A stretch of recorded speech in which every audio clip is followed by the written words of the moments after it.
ভাস্কৰ দা হয়নে? হয় হয়, কেনেকুৱা ভাল?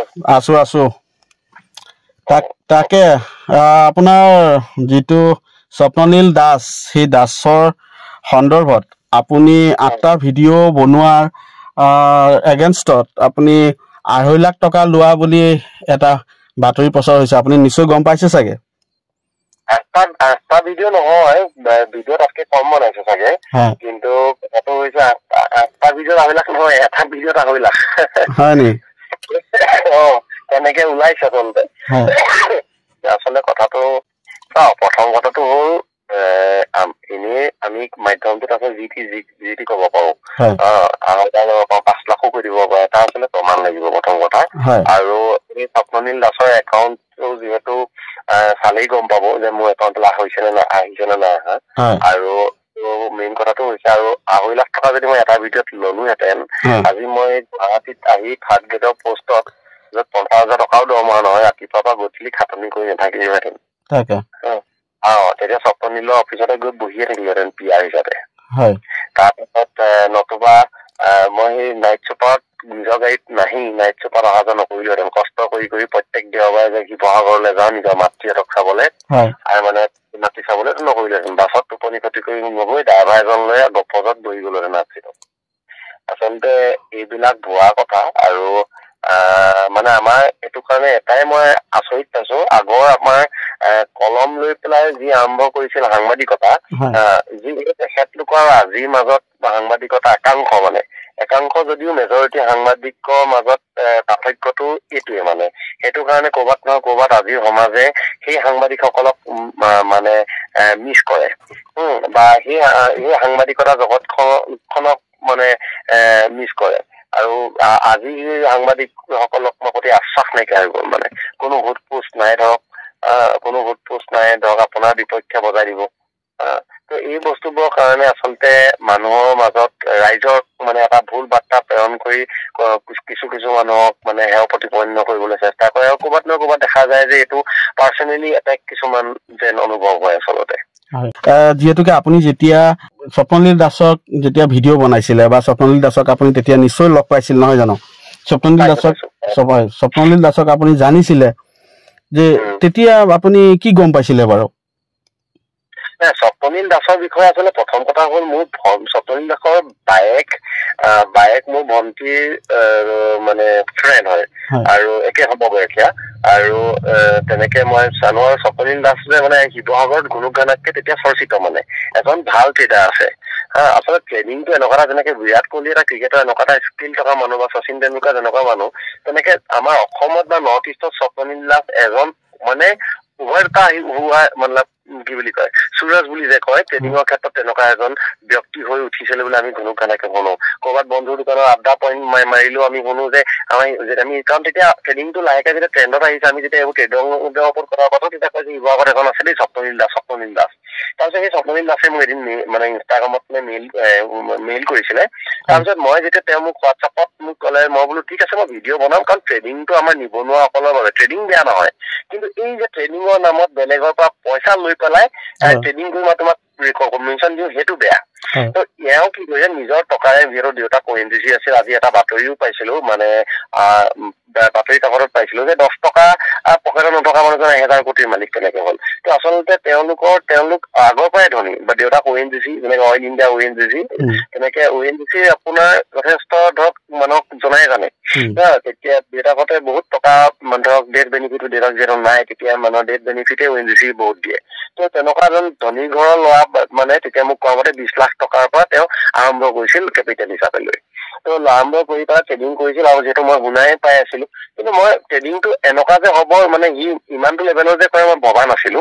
আৰু সেইটো কেনেকে মই গম পালো, মই যেতিয়া সুধিলো যে, ক'লো যে ঠিক আছে, আমাৰ নিবনুৱা খিনিয়ে কৰিব পাৰে, কাৰণ তুমি যে তেনেকে ইনকাম কৰিছা, ডেফিনেটলি পাৰে। তেতিয়া মোৰে ভাল হ'ব, এটা মানুহক ৰাস্তা দিয়া যাব। ট্ৰেডিঙৰ ওপৰত মই 2-এটা ভিডিঅ' ইউটিউবত চালো, দেখিলে ভাবিলো যে কৰিব পৰা যায়। তাৰপিছত চালো যে ঠিক আছে, তুমি যে ট্ৰেডিং ভাল ট্ৰেডাৰ হয়, তুমি কোৰ্চ দিবলৈ ওলাইছা, তাৰতো মোক প্ৰমাণ লাগিব। তেতিয়া তেওঁ মোক তেওঁ বেলেঞ্চ শ্বিট মোক পঠিয়াইছিলে, যিখন শ্বেয়াৰ কৰিব মই নোৱাৰো, এতিয়াও আছে মোৰ মোবাইলত। তেওঁ তেতিয়াই 2022 চনত, সেইটো আজি প্ৰথম মই ডিছক্ল'জ কৰিছো আপোনাৰ আগত, 2022 চনত যেতিয়া ট্ৰেডিঙৰ কোৰ্চ বিক্ৰী কৰা আগতেই তেওঁ নেট প্ৰফিট কোৰ্চ বিক্ৰী কৰাৰ আগতে তেওঁৰ নেট প্ৰফিট 39 লাখ আছিল গতিকে তেওঁ 39 লাখ নেট প্ৰফিট মানে কি চব বস্তু দি মেলি তো তেতিয়া টাৰ্ণ অভাৰ কিমান হ'ব পাৰে তেওঁ ঘৰত টাৰ্ণ অভাৰ আছিল তো আচলতে তেনেকে মই দেখিলো আৰু তেওঁৰ প্ৰায় যিটো প্ৰফিট এণ্ড লছ মানে আমাৰ দেখুৱাই ট্ৰেডিং একাউণ্টত যিবোৰ থাকে তো সেই বস্তু মই চাইছিলো আৰু চাওঁতে দেখিছিলো যে কোটিত ঘৰত চিয়াৰ বাঢ়ে মই মানে দেখি হতভম্ব শিৱসাগৰৰ এজন ল'ৰাই অসমীয়া ল'ৰাই ইমান ধুনীয়া কৰিছে তো মই তেতিয়া ক'লো যে ডেফিনেটলি আমি ছাপোৰ্ট কৰিব লাগে এই আজি কিছুমান মানুহৰ যেনেকে মানুহৰ কথা আমি ক'বলৈ বাধ্য হৈ যাওঁ যে অসমীয়া সমাজখন কেঁকুৰা জাতি আৰু সেই ঠিক তেনেধৰণে কিন্তু মই তাৰ বিপক্ষে মানে বেলেগ মানে ভোটত গৈ মই ভাবিলো যে নহয় যিমানে যি নহওক তেওঁ কিমান ফিজ লয় কি কৰিব মই নাজানো তেওঁ কাৰণ এজন ভাল যিহেতু আজি যদি মই ক্ৰিকেট ভাল খেলো মই ভাল ৰান মাৰিব পাৰো ডেফিনেটলি মই মোৰ মানুহে কি কয় অভিভাৱকে ল'ৰা ছোৱালী তেওঁৰ পৰা শিক্ষা লোৱাটো বিচাৰিব তেনেকে ভাল বজাৰ এজনৰ পৰা ট্ৰেডিঙৰ জ্ঞানটো লোৱাটো চবেই বিচাৰিব মই ভাবিলো যে ডেফিনেটলি হেল্প কৰিব পাৰিব এইসকল মানুহে যিসকল মানুহে সেই আড্ডা পইণ্টত মই মাৰি থকা বন্ধুবৰ্গৰ নিচিনা ল'ৰা ছোৱালীখিনিয়ে ট্ৰেডিং বিচাৰো তেতিয়া মই ভিডিঅ' বনালো তেওঁ তেতিয়া মোৰ কথাবোৰ আমি বহুত জানিলো ইতিমধ্যে আপোনালোকে শুনা পাইছে তেনেকে তাৰ লগত বন্ধুত্ব কৰিলো কাৰণ শিৱসাগৰৰ ল'ৰা ঘৰৰ ওচৰৰ ল'ৰা এটা চিম্পেথি থাকেই হয় নহয় নিজৰ এটা কাম থাকিবই আপোনাৰ স্থানীয় বুলি ক'লে তেনেকে তাৰ মাজত আৰু যেতিয়া মই তাৰ গোটেই ডিটেইলছ গম পালো যে বহুত মানে ভাল ভাল নিজৰ কথাবোৰ লৈ লৈ ইনষ্টাগ্ৰামত শ্বেয়াৰ কৰি থাকে মানে দেই তেতিয়া ই প্ৰফেচনেলি কোচিঙত তাৰ পিছত নামিলে সেয়াই জানো এই যে বেলেঞ্চ শ্বীটখন যে আপোনাক দিছিলে দেখুৱাইছিলে নহয় জানো বেলেঞ্চ শ্বীটখন সঁচা আছিল নে বাৰু আপুনি ভাবে না চাৰ্টাৰ্ড একাউণ্টেণ্টৰ মই আপোনাক ক'ব পাৰো মই দেখুৱাই দিছো ৰ'ব দেই আপোনাক দেখুৱাব নোৱাৰো চৰি এইটো ৰ'ব চাৰ্টাৰ্ড একাউণ্টৰ কি কি বস্তু আছে মই আপোনাক দেখুৱাই দিছো মানে কৈ দিছো তেওঁৰ চাৰ্টাৰ্ড একাউণ্ট হৈছে আগৰৱাল BK & এছ'চিয়েট আৰু তেওঁ ফাৰ্ম ৰেজিষ্ট্ৰেশ্যন নম্বৰ 329893E তাৰ UDI নম্বৰ পৰ্যন্ত আছে তেওঁলোকৰ চিল মোহৰ পৰ্যন্ত আছে আপোনাৰ কোনো হেৰি নাহে এইটো তো ট্ৰেডিং কোৰ্চ কৰা আৰম্ভ আগতে ৰাইজে ইমান ৰাইজে জনা আগতে সি 13 লাখ টকা নেট প্ৰফিট কৰিছে ভাবক 9 লাখ টকা এইটো এতিয়া কি কব তাকে এতিয়া যে কথা এটা ওলাইছে যে আপুনি 2.5 লাখ টকা লৈছিলে ভিডিঅ'ৰ বাবদ এইটো কথা কেনেকুৱা সঁচা হয়নে আপোনাৰ এতিয়া চাওক মানুহেতো দৰকাৰে এইটো মানে এইটো বিশ্বাস নকৰে ন কিন্তু আপুনি চাওক 2.5 লাখ টকা মই কি হিচাপত ল'ম বাৰু যিটো সময়ত মই ল'ৰাটোৰ কোৰ্চ ফিজ কিমান হ'ব মই নাজানো কি তেনেকে 2.5 লাখ টকা ল'লে মই বেলেগৰ পৰাতো তেনেকেই ল'ব লাগিব 2.5 লাখ টকা দি মোৰ পৰা 2.5 লাখ টকা দি স্পন্সৰ কেনেকে ল'ব পাৰিব কওকচোন কোনোবাই মৰমত কিবা এটা চোলা এটা কিনিব টকা 5-10 দিছে বা 2000 টকা এটা দিছে এইটো বেলেগ কথা হয় নহয় বা মোবাইল এটা কিনিবলৈ কিবা এটা দিছে গিফ্ট হিচাপে এইটো বেলেগ কথা কিন্তু 2.5 লাখ টকাটো হাজাৰটোক মিছা কথা মোৰ শুনিয়ে আচৰিত লাগিছে মানে আপোনাৰ আজিৰ ডেটত আমাৰ অসমৰ আটাইতকৈ জনপ্ৰিয় ইউটিউবাৰজনেও ইমান টকা নলয় তাৰ আধাও নলয় বুজি পাইছে আৰু এইটো মই সেই তেতিয়া দিনৰ পৰা ভিডিঅ' বনাও তেতিয়া কি ক'ম আৰু এইটো আচলতে প্ৰমাণ দিবলৈ নাই কিন্তু কথাটো হৈছে নিজৰ স্বপ্ননীল একাউণ্ট চালেও গম পাব আমাৰ একাউণ্ট চালেও গম পাব তাকে স্বপ্ননীল দাসক আপুনি লগ পোৱা কিমান বছৰ হ'ল ধৰক 22 চনৰ পৰা লগ পাইছো 22 চন 22 চন 21 চন তেনেকুৱাই আছিল এতিয়া তেতিয়াহ'লে ৰাইজক কি ক'ব অসমৰ ৰাইজক কি ক'ব আপুনি ৰাইজক মই এটাই ক'ম প্ৰথম কথাটো হ'ল মানুহ এজনক যেতিয়ালৈকে আইনে বা আদালতে বা পুলিচে যেতিয়ালৈকে প্ৰেছ মিট নিদি বা আইনে যেতিয়ালৈকে ঘোষণা নকৰে কেতিয়াও যিকোনো মানুহ এজনৰ ওপৰত ই লাগিলে প্ৰবঞ্চকে হওক বা যিয়ে প্ৰবঞ্চকৰ কেছতে ফচক কিবা হওক যিকিয়া নজনা পৰ্যন্ত কেতিয়াও কাকো তেনেকে ব্লেম কৰিব নালাগে কাৰণ সেই মানুহজনৰ ভিতৰত যেতিয়া মানে ভুল মানুহজনে যেতিয়া এনেকুৱা আখ্যা পায় তেতিয়া কষ্টটো সেই মানুহজনে ভোগে আজি ঠিক তেনেধৰণে মই তেনেকুৱা কওক মানে প্ৰবঞ্চক বা তেনেকুৱা হোৱা নাই মোৰ তেনেকুৱা ওলোৱা নাই তথাপিতো কিন্তু আজি যেনেকে মোৰ এই ভিডিঅ' ক্ষেত্ৰত ওলাইছে সেইটো লৈ পেলাই মই নিজে মানে মই অনুভৱ কৰিছো যে এই কষ্টটো মানে ভুক্তভোগীসকলেহে বোধে আৰু এতিয়া বৰ্তমান বিশাল ফুকন বা ডিবি ট্ৰেডিঙৰ লগত স্বপ্ননীলৰ কেছটো যিটো হৈ আছে সম্পূৰ্ণ পৃথক এটা হ'ল ইনভেষ্টমেণ্ট আৰু এইটো হ'ল নিজৰ টকাৰে ট্ৰেডিং কৰে আৰু কোৰ্চ বিক্ৰী কৰে ডেটছ ইট আজি কোনোবা এজন মানুহে আমি আৰু ওলাইছে যে ইউটিউবাৰসকলক এৰেষ্ট কৰিব লাগে বা ইউটিউবাৰসকলক এমুক কৰিব লাগে।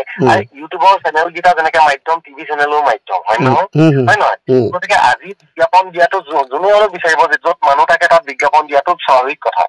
আজি আমি কলেজ এখনত যদি বোলে কলেজ এখনৰ বিজ্ঞাপন যদি দিওঁ আৰু সেই ল'ৰাটোৱে গৈ যদি বোলে ভাল ডক্তৰ বা ব্যৱসায় ভাল চাকৰি এটা নাপালে কি সেই কলেজ মোক হেৰি কৰিব নি? মোক দায়ী কৰিব নি? কেতিয়াও কৰিব নোৱাৰে বা সেই চেনেলটো দায়ী কৰিব নোৱাৰে। আজি কোনোবাই যে বোলে কোনোবা এটা ক্ৰীম ধৰি বোলে বগা হ'ব বুলি এডভাৰটাইজমেণ্ট বাজি আছে টিভিত, আৰু যদি বগা নহয় সেই টিভি চেনেলটোক দোষী কৰিব নি? কেতিয়াও নকৰে, হয় নহয়? আজি ট্ৰেডিঙত ডাইৰেক্ট পইচা গোটাকে লাগিব পাৰে, কিন্তু আজি কলেজ এখনত বা স্কুল এখনৰ এডভাৰটাইজমেণ্ট যদি দিয়ে ভাল চাকৰি নাপায়, কিন্তু সেই স্কুলখনৰ আজি সেই KG1 পৰা হায়াৰ ছেকেণ্ডেৰী বা 10লৈকে 10টা বছৰ বা 12টা বছৰ আৰু বহু কেইটা মাহৰ ফিজ প্ৰজেক্টৰ খৰচ মিলাই কিন্তু একেটাই হয়, হয়নে? গতিকে এটা বহুত মাধ্যমত ওলাই আছে যেনেকে যে ইউটিউবাৰসকলে ইনফ্লুৱেঞ্চ নহয়, যিকোনো য'তে হ'লেও ইনফ্লুৱেঞ্চ হ'ব পাৰে, হয় নহয়? আজি যেনেকে টিভি চেনেলত চৰকাৰ বিভিন্ন এড আহে, ভোট দিয়ক, আমি আমুক কৰিলো, চৰকাৰ দিয়ে নহওক, ত' সেইটো দেখি পেলাই মানুহ এজনে যদি ভোট দিয়ে আৰু সেই চৰকাৰখনে যদি লাষ্টত গৈ পেলাই নাগৰিকক ঠগে বা কিবা এটা ভাল কাম নকৰে, তেতিয়া কি সেই টিভি চেনেলটোক দোষী কৰিব নেকি? কেতিয়াও নকৰে। গতিকে আমি ইউটিউবাৰসকল এটা মাধ্যম হয়। কোনোবাই কেতিয়াবা ভিডিঅ' বনাই, কোনোবাই গীত হিচাপে কিবা এটা দিয়ে, কেতিয়াবা কোনোবাই মাননী বাবদৰ পিছনে ভিডিঅ' বনাই। কাৰণ বহুত মানুহ কি হৈছে, ইউটিউবটো এটা পেচা হয়। এইটো অসমত নহয়, অল অভাৰ পৃথিৱীত তেনেকুৱা। পইচা লৈ বিজ্ঞাপন কৰে। কেলে আজি বহুত মানুহে হৰ্ডিং নলগাই ইউটিউবত পাব্লিছ কৰে। হৰ্ডিঙৰ খৰচটোতো কমাই দিছে এজনৰ। এজন মানুহে কেমেৰা খৰচ, এডিটৰৰ খৰচ, ভিডিঅ'গ্ৰাফাৰৰ খৰচ এইবোৰ থাকে, তেনেকেও খৰচা থাকে। গতিকে ইউটিউবৰ জাৰ্নিটো এটা বেলেগ, কিন্তু বস্তু একেটাই মাধ্যম। গতিকে ইউটিউবাৰসকলকো তেনেকে বদনাম কৰিব নালাগে, আজিয়কে তেওঁকে কৈ পেলাই বদনাম কৰিব নালাগে। আৰু লগতে এই স্বপ্নলীল কেছটোত আইনী ব্যৱস্থা যি মানে প্ৰচাৰ পদ্ধতি ইনভেষ্টিগেশ্যন চলি আছে, গতিকে ইনভেষ্টিগেশ্যন চলি থকা অৱস্থাত আমি একো ক'ব নাযাওঁ। আমি যিমানটো জানো পাৰ্চনেলি সিমানটো সীমিতভাৱে হয়তো জানিব পাৰো। তাৰ ভিতৰত কিবা আছে যদিও নাজানো, সেইটো পাছত ৰাইজেও গম পাব। ৰাইজেও নজনাকে তেনেকে যাকে তাকে যি টি আখ্যা কৰিব নালাগে। মাৰ ধৰ দুইটাকে পিঠ, ইউটিউবাৰসকলক পিঠ, ইউটিউবাৰে মোক কৈছে। যিটোতো আমাৰ মাধ্যমে আমি জাষ্ট এডভাৰটাইজমেণ্ট কৰিছো এটা কোৰ্চৰ, হয় নহয়? গতিকে তাতো তুমি ট্ৰেডিং কৰি পেলাই তুমি যদি ফেইল কৰা, তাত আমাৰ দুখ কি? আমিতো জোৰ জবৰদস্তি কোৱা নাই। আপুনি ক্ৰীম এটা এডভাৰটাইজমেণ্ট কৰিলো, জোৰ জবৰদস্তিটো নকৰে, নিজে চাই মেলিহে যায়। গতিকে ক্ৰীমটো বগা হ'ব বুলি মই যদি প্ৰলোভন হৈ যাওঁ, তেতিয়াহ'লে কি কম আৰু?